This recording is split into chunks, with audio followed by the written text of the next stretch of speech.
ہو، اور جو نعمتیں تم کو میسر ہیں سب اللہ کی طرف سے ہیں۔ پھر جب تم کو کوئی تکلیف پہنچتی ہے تو اسی کے آگے فریاد کرتے ہو،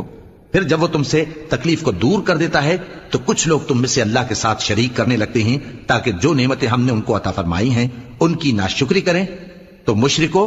دنیا میں فائدے اٹھا لو، پھر ان قریب تم کو اس کا انجام معلوم ہو جائے گا، اور ہمارے دیے ہوئے مال میں سے ایسی چیزوں کا حصہ مقرر کرتے ہیں جن کو جانتے ہی نہیں۔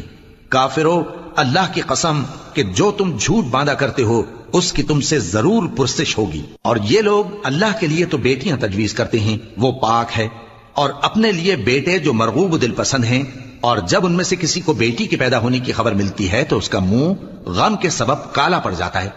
اور وہ اندر ہی اندر گھٹنے لگتا ہے، اور اس خبر بد کے سبب جو وہ سنتا ہے لوگوں سے چھپتا پھرتا ہے، سوچتا ہے کہ آیا ذلت برداشت کر کے لڑکی کو زندہ رہنے دے یا زمین میں گاڑ دے۔ دیکھو